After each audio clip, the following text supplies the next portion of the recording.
വാർത്ത പ്രസിദ്ധീകരിച്ചതിന്റെ പേരിൽ മാധ്യമം ലേഖകനെതിരായ പോലീസ് നടപടി ഹൈക്കോടതി തടഞ്ഞു. വാർത്തയുടെ ഉറവിടം തേടിയും ലേഖകൻ അനിരു അശോകന്റെ മൊബൈൽ ഫോൺ ഹാജരാക്കാനും ക്രൈംബ്രാഞ്ച് നൽകിയ നോട്ടീസ് കോടതി സ്റ്റേ ചെയ്തു. മാധ്യമത്തിന്റെ ഹർജിയിൽ ജസ്റ്റിസ് കെ.വി. ജയകുമാറിന്റെ സിംഗിൾ ബെഞ്ചിന്റേതാണ് നടപടി. PSC സെർവറിൽ നിന്ന് ഉദ്യോഗാർത്ഥികളുടെ വിവരങ്ങൾ ഹാക്കർമാർ ചോർത്തിയതുമായി ബന്ധപ്പെട്ട വാർത്ത നൽകിയതിനായിരുന്നു പോലീസ് നടപടി. കൂടുതൽ വിവരങ്ങളുമായി MK ഷുക്കൂർ കൊച്ചിയിൽ നിന്ന്. ഷുക്കൂർ, എന്താണ് വിശദാംശം? മാധ്യമം ദിനപത്രത്തിൽ അനിരു അശോകൻ നൽകിയ ഒരു റിപ്പോർട്ടിനെ തുടർന്നാണ് സംസ്ഥാന സർക്കാർ മാധ്യമം പത്രത്തിനുമൊപ്പം തന്നെ ലേഖകനുമെതിരെ നടപടി ആരംഭിച്ചത്. ക്രൈംബ്രാഞ്ച് ഇത് സംബന്ധിച്ച 2 നോട്ടീസുകൾ മാധ്യമം ചീഫ് എഡിറ്റർക്കും ഒപ്പം തന്നെ ഈ ലേഖകൻ അനിരു അശോകനും നൽകി. അതിൽ പ്രധാനമായും ആവശ്യപ്പെട്ടിരുന്നത് ഈ വാർത്തയുടെ ഉറവിടം എന്താണ് എന്ന് വിശദീകരിക്കണം എന്നുള്ളതാണ്. മറ്റൊന്ന്, ഈ അനിരു അശോകന്റെ ഫോൺ ക്രൈംബ്രാഞ്ചിന് മുന്നിൽ ഹാജരാക്കണമെന്നുള്ളതാണ്. ഈ 2 നോട്ടീസുകളും ചോദ്യം ചെയ്താണ് മാധ്യമം മാനേജ്മെന്റ് ഇന്ന് ഹൈക്കോടതിയെ സമീപിച്ചത്. ജസ്റ്റിസ് കെ.വി. ജയകുമാറിന്റെ ബെഞ്ചാണ് ഈ കേസ് പരിഗണിച്ചത്. ഇത് അറിയാനുള്ള അവകാശത്തിന്റെ ലംഘനമാണ് എന്നായിരുന്നു മാധ്യമത്തിന് വേണ്ടി ഹാജരായ അഭിഭാഷകൻ അഡ്വക്കേറ്റ് അമീൻ ഹസൻ വാദിച്ചത്. ഈ വാദം തുടക്കത്തിൽ തന്നെ കോടതി മുഖവിലക്കെടുത്തു എന്ന് വേണം മനസ്സിലാക്കാൻ. ഉടൻ തന്നെ ഈ 2 നോട്ടീസുകളും സ്റ്റേ ചെയ്യാൻ ജസ്റ്റിസ് കെ.വി. ജയകുമാർ ഉത്തരവിടുകയായിരുന്നു. ശരി, മാധ്യമം പത്രത്തിന് നൽകിയ നോട്ടീസിനകത്ത് ഈ നോട്ടീസുകൾ സ്റ്റേ ചെയ്യാൻ ഇപ്പോൾ ഹൈക്കോടതി നിർദ്ദേശം നൽകിയിരിക്കുകയാണ്. വാർത്തയുടെ ഉറവിടം തേടുന്ന നടപടിയെ അംഗീകരിക്കാൻ കഴിയില്ല. ഇത് അറിയാനുള്ള അവകാശത്തിന് മേലും മാധ്യമ സ്വാതന്ത്ര്യത്തിന് മേലുമുള്ള കൈകടത്തലാണ് എന്ന മാധ്യമം ദിനപത്രത്തിന്റെ ഹർജിയെ പൂർണ്ണമായും അംഗീകരിക്കുകയാണ് ആദ്യഘട്ടത്തിൽ കോടതി ചെയ്തത്. ഒരു വാർത്ത പ്രസിദ്ധീകരിച്ചതിന്റെ പേരിൽ മാധ്യമം ലേഖകനെതിരായ പോലീസ് നടപടി ഹൈക്കോടതി ഇപ്പോൾ തടഞ്ഞു വെച്ചിരിക്കുകയാണ്. അദ്ദേഹത്തിന് അയച്ചിരിക്കുന്ന നോട്ടീസ് കോടതി സ്റ്റേ ചെയ്തിരിക്കുന്നു. വാർത്തയുടെ ഉറവിടം തേടിയും ലേഖകൻ അനിരു അശോകന്റെ മൊബൈൽ ഫോൺ ഹാജരാക്കാനും ക്രൈംബ്രാഞ്ച് നൽകിയ നോട്ടീസ് കോടതി സ്റ്റേ ചെയ്യുകയാണ് ഇപ്പോൾ ഉണ്ടായിട്ടുള്ളത്.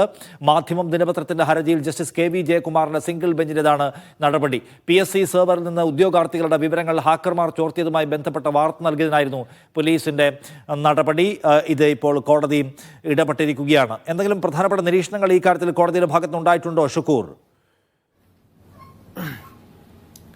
നിഷാദ്, ഇതിപ്പോൾ അവധിക്കാല ബെഞ്ചാണ്. വളരെ കേസിന്റെ മെറിറ്റിലേക്ക് മാത്രം പോയി വളരെ പെട്ടെന്ന് തന്നെ കേസ് അവസാനിപ്പിക്കുന്ന ഒരു സ്ഥിതിയാണ് ഉണ്ടായത്. കെ.വി. ജയകുമാറിന് മുന്നിൽ മാധ്യമത്തിന്റെ അഭിഭാഷകൻ ഇതിൽ അറിയാനുള്ള അവകാശത്തിന്റെ ലംഘനമുണ്ട്, ഭരണഘടനാ ലംഘനമുണ്ട് എന്നൊരു വിഷയം ഉന്നയിച്ച ഉടൻ തന്നെ അദ്ദേഹം അത് മുഖവിലക്കെടുക്കുകയും വളരെ പെട്ടെന്ന് തന്നെ അക്കാര്യത്തിൽ ഒരു സ്റ്റേ ഉത്തരവ് കൊടുക്കുകയുമാണുള്ളത്. സംസ്ഥാന സർക്കാരിന്റെ അഭിഭാഷകൻ ഇത് സംബന്ധിച്ച ഒരു കാര്യവും കോടതിയിൽ പരാമർശിക്കാൻ തയ്യാറായില്ല. ആ അർത്ഥത്തിൽ ഈ കേസിന്റെ മെറിറ്റ് വളരെ പെട്ടെന്ന് തന്നെ കോടതിക്ക് ബോധ്യപ്പെടുത്താൻ അഭിഭാഷകന് കഴിഞ്ഞു. അത് കോടതി ആ അർത്ഥത്തിൽ തന്നെ വളരെ പെട്ടെന്ന് തന്നെ അക്കാര്യത്തിൽ ഒരു സ്റ്റേ അനുവദിക്കുകയുമാണ് ഉണ്ടായത്. കൂടുതൽ വാദങ്ങളിലേക്ക് ഈ ഹർജി നീണ്ടുപോയില്ല. ഓക്കെ, സൈഫ് സൈലാബ്ദീൻ കൂടി തിരുവനന്തപുരത്ത്. സൈഫ്, ഈ കോടതി തീരുമാനം സർക്കാരിനെ സംബന്ധിച്ച് തിരിച്ചടിയാണോ? സ്വാതന്ത്ര്യം എന്ന് 24 മണിക്കൂർ പറഞ്ഞുകൊണ്ടിരിക്കുന്ന ഇടതുപക്ഷ സർക്കാരിന്റെ ഭാഗത്ത് നിന്നാണ് മാധ്യമ ലേഖകന്റെ ഫോൺ പിടിച്ചെടുക്കാൻ വേണ്ടിയുള്ള നീക്കം ഉണ്ടായത്. പോലീസിന്റെ ഭാഗത്ത് നിന്ന് ആ നീക്കം ഉണ്ടാകുന്നത് മാത്രമല്ല, വാർത്തയുടെ സ്രോതസ് ആരാണ് എന്നുള്ള കാര്യമടക്കം ചോദിക്കുകയും ചെയ്തു. അത് ചോദ്യം ചെയ്യലിന്റെ ഭാഗമായി വരുന്നു. പിന്നീട് ഫോൺ പിടിച്ചെടുക്കാൻ വേണ്ടിയുള്ള നീക്കം നടത്തുന്നു. കേന്ദ്ര സർക്കാർ എന്താണോ പല സംസ്ഥാനങ്ങളിൽ, ഉത്തരേന്ത്യൻ സംസ്ഥാനങ്ങളിൽ ചെയ്തുകൊണ്ടിരുന്ന കാര്യങ്ങൾ അത് കേരളത്തിൽ നടപ്പാക്കാൻ വേണ്ടിയുള്ള ഒരു നീക്കത്തിന്റെ ഭാഗമായി തന്നെ ഈ മാധ്യമ ലേഖകനെതിരായ പോലീസിന്റെ നീക്കത്തെ നമ്മൾ കാണേണ്ടിയിരിക്കുന്നു. അങ്ങനെയാണ് KWJ അടക്കമുള്ളവർ ഒരു പ്രതിഷേധമായി ആ രംഗത്ത് വരുന്നത്.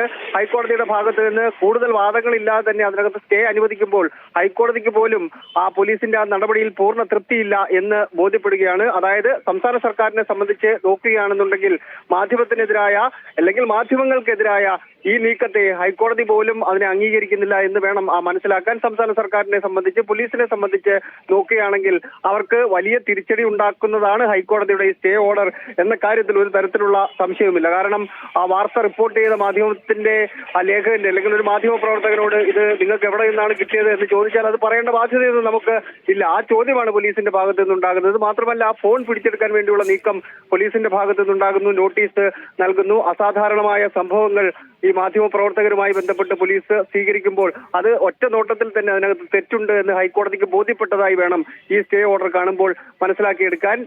അത് സംസ്ഥാന സർക്കാരിനെ സംബന്ധിച്ചും പോലീസിനെ സംബന്ധിച്ചും വലിയ തിരിച്ചടി ഉണ്ടാക്കുന്ന കാര്യം തന്നെയാണ് നിഷാദ്.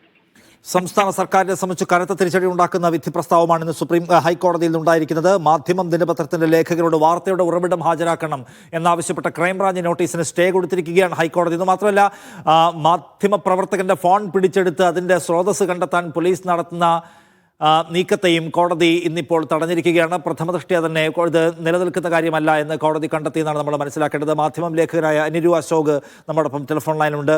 അനിരു, ഈ കാര്യത്തിൽ കോടതി എടുത്തിരിക്കുന്ന നടപടി താങ്കൾക്ക് അയച്ചിരിക്കുന്ന നോട്ടീസിനെ സ്റ്റേ ചെയ്യുന്നതാണ്. എന്താണ് ഇപ്പോൾ താങ്കളുടെ പ്രതികരണം? വളരെയധികം സന്തോഷമുണ്ട്.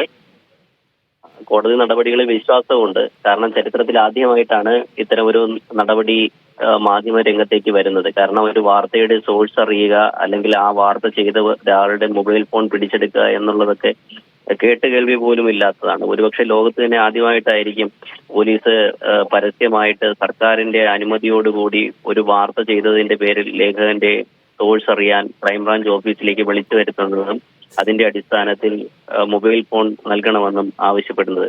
അപ്പോൾ നീതിന്യായ വ്യവസ്ഥയോട് പൂർണ്ണമായിട്ടും ഒരു വിശ്വാസം ഉള്ളത് കൊണ്ട് തന്നെയാണ് നമ്മൾ മാധ്യമം നിയമ നടപടികളിലേക്ക് പോകാൻ തീരുമാനിച്ചത്. കൂടാതെ മാധ്യമം ഓഫീസിലെത്തിയാണ് വാർത്ത ചെയ്ത എന്റെ വിവരങ്ങളും എന്റെ ഇമെയിൽ ഐഡികളും ഫോണും നൽകണമെന്ന് ചീഫ് എഡിറ്റർക്ക് നോട്ടീസ് നൽകിയത്. അപ്പോൾ അന്ന് തന്നെ ചീഫ് എഡിറ്റർ വ്യക്തമാക്കിയതാണ് നമ്മൾ ഈ വിഷയം നിയമപരമായിട്ട് തന്നെ നേരിടും.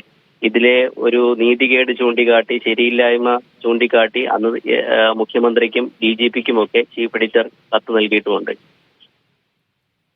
Okay, thank you Aniru. എന്തായാലും സന്തോഷകരമായ കോടതി തീരുമാനമെന്നാണ് അദ്ദേഹം അതിനെക്കുറിച്ച് പറയുന്നത്. കാരണം ഇത് കേവലമായ ഒരു വ്യക്തിയുടെ പ്രശ്നം മാത്രമായി കാണാൻ കഴിയുന്ന ഒന്നല്ല. ഭരണകൂടം മാധ്യമ സ്വാതന്ത്ര്യത്തിനകത്തേക്ക് നടത്തുന്ന കടന്നുകയറ്റത്തിനായിട്ടുള്ള കോടതി ഇടപെടൽ എന്ന നിലയ്ക്ക് വലിയ മാനങ്ങൾ നിശ്ചയമായും ഇതിനകത്തുണ്ട്.